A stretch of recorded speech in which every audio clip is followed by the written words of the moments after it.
Welcome to Taking the Biz. In this video, we're going to try and tackle Greiner's model of growth. So this was a theory developed by Larry Greiner, who had been examining firms and their patterns of growth and the kind of experiences that firms that had been growing and expanding had been subject to. And he developed a model. And this model tried to explain that growth was not an easy process for organisations. It's not a straightforward process that comes without problems and comes without incident. Greiner was very keen to put forward the notion that firms cannot continue to grow indefinitely without experiencing some kind of crisis, some kind of tipping point. And unless the organisation changed or adapted or made some kind of new strategy, it wouldn't be able to progress any further. It wouldn't be able to get onto the next stage of this organisation's evolution, if you like, without first addressing some kind of fundamental change. So behind us here, we've got Greiner's theory. And you'll see that from the axes there, it's going to plot out the size of an organisation as it gets older and as the age of the organisation progresses. And you'll see that Greiner said organisations go through 5 different phases during their growth. So we'll start right at the beginning. Greiner professed that organisations will obviously start out quite small. So the founders of the organisation will set the business up, and to begin with, this organisation can be able to grow and evolve quite naturally. It's what Greiner referred to as the creativity stage, or growth through creativity. So at this stage, the organisation is very reliant on its founders. They will oversee the general running of the organisation, and that has some benefits. The organisation will be very quick and responsive to market conditions. The firm's going to be very, very dynamic. There's going to be lots of informal communication between those who start the organisation and the employees that they gradually begin to take on. And to begin with, we'll see that these organisations can have a period of gentle evolutionary growth, where the growth is quite natural, where the growth comes quite easily to the organisation. But you'll see from Greiner's theory that this cannot continue indefinitely. Eventually, the organisation will reach a crisis point. It's what Greiner referred to as a crisis of leadership. So what's occurred here is that the organisation has grown naturally, it's evolved quite simply, and it started to take on more and more employees. And now the organisation has started to grow really beyond the size that the original founders of the organisation can efficiently manage. So there's so many people now in the organisation that it's becoming incredibly difficult for the original founders to coordinate all of their work, and the organisation has reached crisis point. It cannot continue to grow any further in its current guise. It's at a crisis point where something needs to change with the firm's leadership in order to put the organisation into a position where growth can continue on an evolutionary basis. So we need some kind of revolution. And so what Greiner proposed is that to get through this leadership crisis, the revolution that needs to occur is that the organisation now needs to adopt a more formal hierarchy. It needs to hire managers that are going to oversee the organisation. We need a more formalised structure to the organisation. And if this can be put in place and managers can be brought into the organisation to oversee and coordinate work, we can progress onto stage 2. So stage 2, Greiner referred to as growth through direction. Now that we've got these managers at the helm, they can start to return the business to more efficient production. They can show strong leadership. Now that we've got more centralized hierarchical structures, these managers can use their skills in order to continue to grow the business on a more natural evolutionary basis. And that can continue for a while. Greiner said we'll hit another crisis point, which he called the autonomy crisis. And to get through it, we need another revolution. The organization needs to look at changing or transforming again in order to continue growing. Now, it's critical to point out at this stage that Greiner did say some firms might not get through these crises. So for some firms, they might get stuck at this crisis point. They fail to adapt, they fail to change, and the business becomes stagnant and stalls.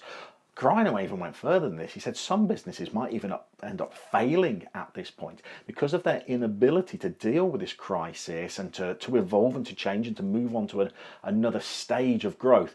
Some organizations may even end up failing. But when we hit this autonomy crisis, what's happened in the organization is that as we've continued to grow, we've got this very centralized structure. We're very reliant on managers in the hierarchy running the organization. But as we've continued to grow, we're going to have taken on more and more employees. Many of those are going to be quite skilled, quite professional, quite specialized individuals. And they are not going to feel like they can produce their best work in such a strictly coordinated, formalized, centralized, hierarchical structure. So these people are going to be craving more autonomy, and they're going to start to suffer motivation issues, and we're not going to get the best work out of them. And until we solve this crisis of these more specialized employees feeling like they need more autonomy in the organization, the business is going to stall. The business is going to be stuck at this crisis point. However, if firms can make these changes and provide these more specialized employees with greater autonomy, Greiner said we can progress to stage 3, which he referred to as growth through delegation. Now, at this stage, what's going to have happened is we're going to have moved through that autonomy crisis by having more decentralized structures. So we're going to have more delegation. We're going to be using techniques like profit centers to make people lower down the organization more accountable. So we're certainly going to be giving more authority to those lower down the organizational structure. And again, this is going to provide a period of calm, of quiet, quite natural evolutionary growth. So as we move through this growth through delegation phase, but you know it, Greiner says we're going to hit another crisis point. And the crisis we're going to hit, he referred to as the control crisis. So we've delegated, we've decentralized, and that's allowed us some evolutionary growth. But now we need another revolution again, because senior managers have started to feel like they've lost control of the organization. That the organization now has become so big, maybe we've got so many profit centers, perhaps all acting autonomously, that it's very difficult to coordinate, it's very difficult to control. Maybe we're even starting to have some diseconomies of scale, and maybe we're having profit centers perhaps moving away from the ethos that those at the center of the organization are keen to stick to. So we're at a crisis, and we can't continue to grow until we move through this crisis and find a way of dealing with it. So what Greiner proposed is that the organization needs to return to a more centralized structure. To get into the third stage, we had to decentralize, but to get out of it, we've got to centralize once more. And if we can adapt and if we can change, we can move on to stage 4, which Greiner referred to as growth through coordination.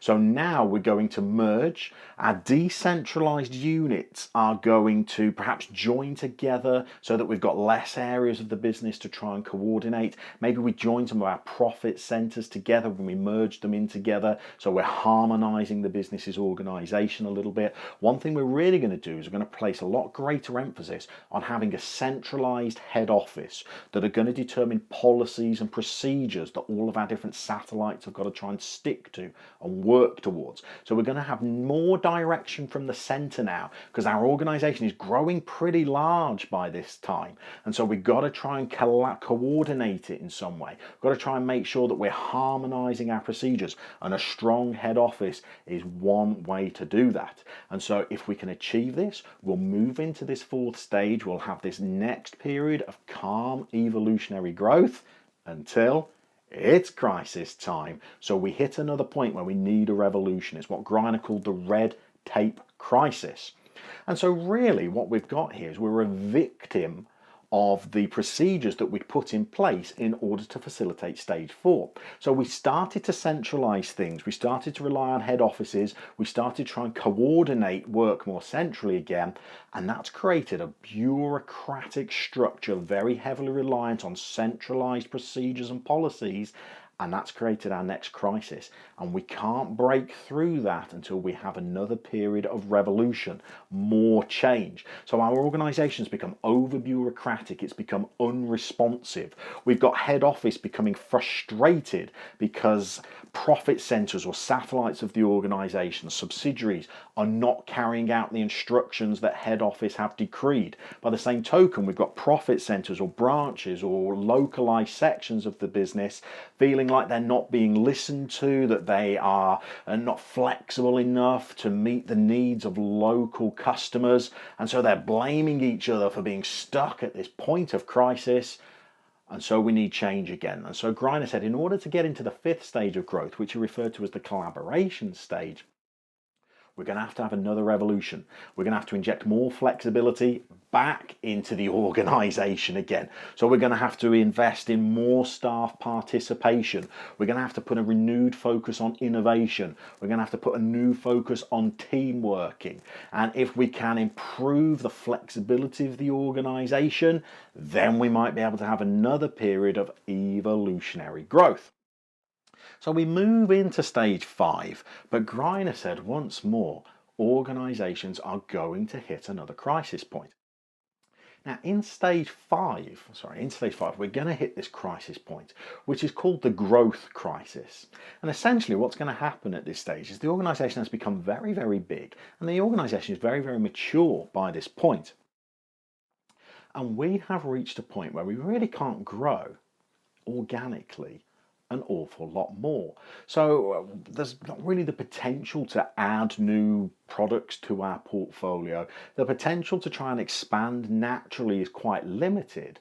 And so in order to move through this crisis and on to the next stage, we've got to look at other ways that we can grow, potentially embracing inorganic methods. So that could be mergers, it could be takeovers, it could be the signing of partnerships or joint ventures, collaborations with other organizations. But in order to break through this crisis point in stage 5, we're going to have to find inorganic ways to grow in order to continue on our pathway.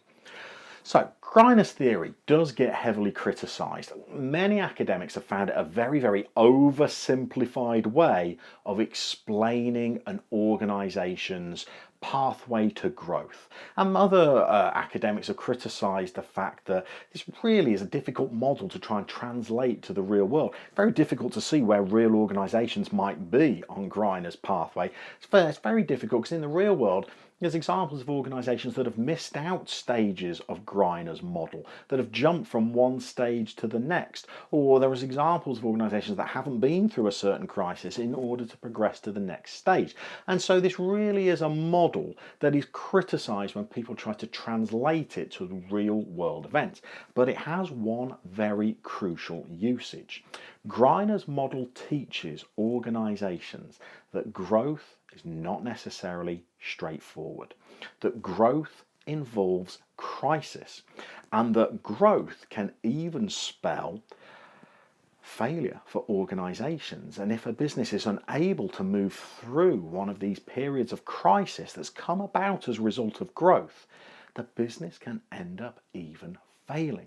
So growth is something that's very attractive to organisations. Growth is a key objective for a huge number of organisations, but growth does not come without struggle.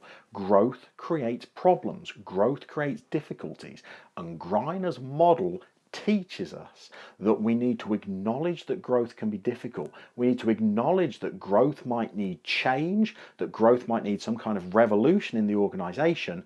Otherwise, it can significantly damage our fortunes. There we go. There's Greiner's model of growth for you. Good luck as you're continuing to revise.